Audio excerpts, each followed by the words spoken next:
आज के समाज में विवाह होने के बाद लड़कियां समान अधिकार मांगती। ये बिल्कुल मूर्खता की बात है। ये बिल्कुल अंधकार में रहने जैसा बात है। समान अधिकार वहां मिलता है जहां समानता है। परंतु विवाह एक पुरुषतांत्रिक समाज का प्रतिष्ठित ऑर्गेनाइजेशन है, इंस्टीट्यूशन है। दोनों एक साथ है, एक ऑर्गेनाइजेशन और दूसरा इंस्टीट्यूशन। विवाह इसलिए नहीं पैदा किया गया ताकि स्त्री और पुरुषों का समान समान अधिकार मिले। जिसका नींव भी इसलिए तैयार किया गया था ताकि स्त्रियों को गुलाम बनाया जाए। उसी प्रथा के ऊपर अपना आस्था रखकर उसी प्रथा को आगे बढ़ाकर तुम कहते हो तुम्हें अधिकार मिले। तुम नादान हो, तुम अज्ञानी हो। और ज्यादातर समाज अज्ञानता में ही डूबा है। विवाह कैसे आया कभी सोचे? क्यों विवाह आया जरा सोचो। जरा किताबें उठाओ और जांच करो कि समाज में विवाह आया किस लिए था। तुम्हें पता चल जाएगा ये केवल एक पुरुषतांत्रिक समाज का स्त्रियों को खरीदना था और कुछ नहीं। और जिस विवाह का नींव पुरुषतांत्रिक समाज के द्वारा स्त्रियों को खरीदना हो गया, उसी विवाह के ऊपर तुम समानता की प्रत्याशा करते हो। ये तुम्हारी मूर्खता है। तुम विवाह को कभी जाने नहीं। विवाह कोई पवित्र बंधन नहीं, इसको पवित्र बंधन बनाने का कोशिश है और ये झूठा कोशिश। तुम्हारा साइकोलॉजिकल इवोल्यूशन के द्वारा इतने दिनों से चला आ रहा है एक प्रथा को परिवर्तित करने का कोशिश बिल्कुल बेकार जाएगा। ऐसे विवाह का समाधान नहीं होगा और बहुत ही जल्दी समाज में विवाह एक पुराने दिनों का ख्याल, बैकडेटेड इंस्टीट्यूशन बनकर रह जाएगा। युग आ रहा है जब समाज में विवाह ट्रेडिशनल मैरिज नहीं रहेगी। विवाह जिसको हम कहते हैं वो नाम का विवाह रह जाएगा। उसके सारे गुण परिवर्तित हो जाएंगे और होना ही होगा। नहीं तो स्त्री और पुरुष के संपर्क कभी सही नहीं हो सकते। क्योंकि विवाह प्रथा का सूचना जब हुआ था तब स्त्री को पुरुषों में बांटा गया था। बस इसको छोड़कर विवाह का और कुछ उद्देश्य नहीं था। न ही प्रेम था, न ही स्त्री पुरुष का प्रेम का संपर्क विवाह का आधारशिला था। जब मनुष्य वन में था तब मनुष्य के पास बाहुबल सबसे बड़ा बल था। छोटे छोटे कबीला, छोटे छोटे दल में लोग मिलकर रहते थे। वहां पर वही दलपति बनता था जिसके पास ज्यादा बल था, जो ज्यादा शक्तिशाली था।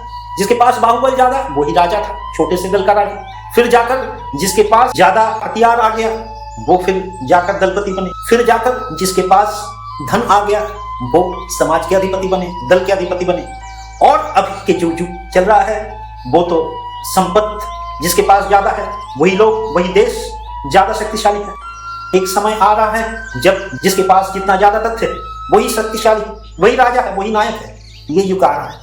परंतु वो पुराने युग जब बाहुबल के द्वारा नायक चुने जाते थे, स्त्रियां, लड़कियां बलवान नहीं थी। इसके लिए उस आदिम युग में जिनके पास ज्यादा बल थे वो दलनायक, दलपति ज्यादा स्त्रियों को भोग कर लेते, अपने पास रखती। और जो दुर्बल व्यक्तियां थे उनके पास लड़कियां नहीं रहती थी। इस दुविधा को दूर करने के लिए धीरे धीरे समाज में कम्युनिज्म आने लगा। कम्युनिज्म कोई नई बात नहीं, पुराने दिन से कम्युनिज्म चला आ रहा है समाज में। उसको ही और ऑर्गेनाइज्ड करने के लिए मार्क्स ने कदम उठाया। परंतु कम्युनिज्म बहुत पुराने दिन से समाज में चल रहा है। जब एक दलपति ज्यादातर कन्याओं को भोग लेते थे तब जाकर जो दुर्बल लोग थे वो एकत्रित हुए।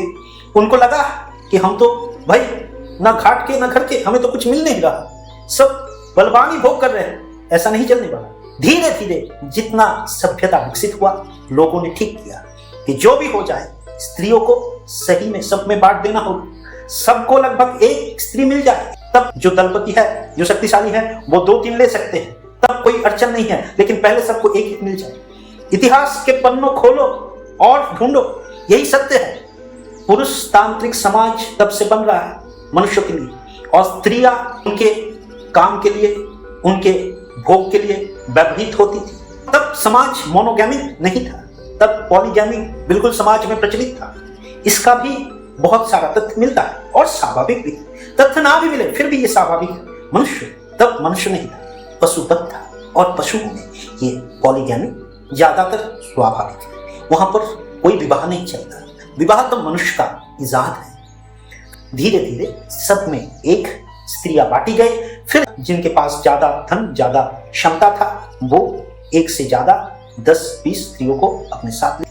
परंतु कोशिश समाज का यही रहता था कि सबको एक मिल जाए। इसके लिए तुम्हारे इतिहास में, तुम्हारे पूर्व साहित्य में तुम स्त्री धन शब्द को हर जगह में देख पाओगे। स्त्री को धन के हिसाब से व्यवहित किया जाता था और धीरे धीरे यही प्रथा विवाह का रूप ले लिया। सबको एक एक मिल जाए, यही विवाह हो गया। इसका आधारशिला प्रेम नहीं था, इसका आधारशिला था भोग। पुरुष समाज में प्रधान थे, उनके सहायता के लिए स्त्रियों को खरीदा जा सकता था। इसी कारण से अभी भी तुम समझ सकते हो पति को स्वामी, पतिदेव ये सब क्यों बोला जाता है।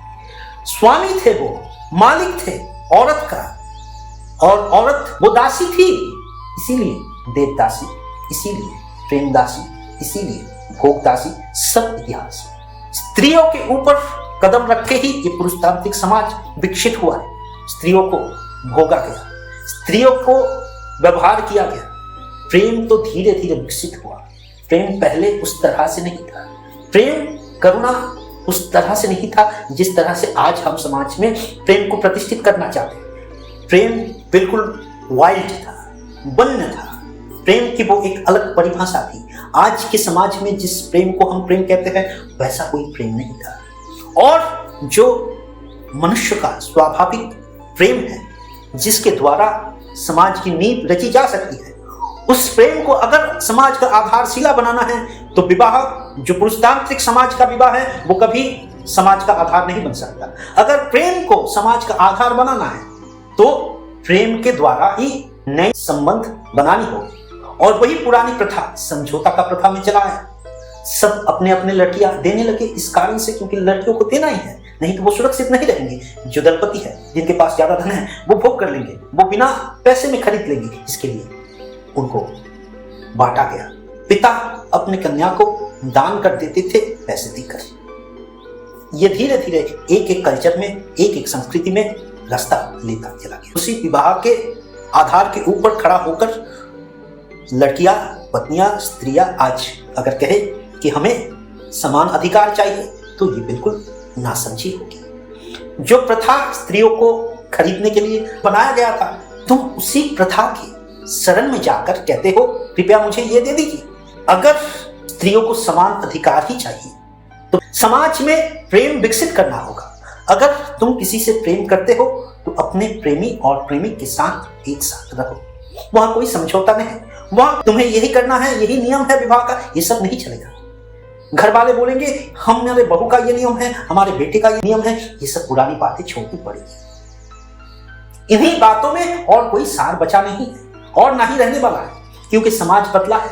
स्त्रियों को अभी स्वतंत्र व्यक्तित्व माना जा रहा है, वो अभी गुलाम नहीं है। अगर वो गुलाम नहीं है, वो अपने आप को बेचना नहीं चाहते, फिर वो पुराना दासी प्रथा जो विवाह के नाम से प्रचलित है, उस दासी प्रथा को फिर से मान्यता क्यों देना है। ये डर छोड़ना पड़ेगा। समाज को विवाह का नया ऑल्टरनेटिव ढूंढना पड़ेगा, नहीं तो उसी दासी प्रथा को जो हर देश में, हर समाज में दूसरे दूसरे नाम से विकसित हुआ, कितना दिन इसको बढ़ाओगे। ये सब हटाओ। प्रेम को आधारशिला बनाकर संपर्क तैयार करो और उसको नया नाम दो। अगर किसी के साथ रहना है, समझौता करके रहना है तो विवाह सही है। फिर भी वो समझौता नहीं है, क्योंकि समझौता तब होता है जब सारे रीति रिवाज दोनों को पता रहता है। विवाह करने के बाद नए नए रीति रिवाज शुरू होता है कि मेरे घर में ये नियम था, विवाह में ये नियम होता है, हमारे संसद में, हमारे घर वालों में ये, हमारे जाति में ये नियम चलता है, तो तुम्हें भी माननी पड़ेगी, तुम्हें भी मानना पड़ेगा। ये सब स्वतंत्रता छीनने की कोशिश विवाह करते आ रहा है, क्योंकि वो पुराना एक प्रथा है, वो अपने आप को ऐसे नहीं तोड़ेगा।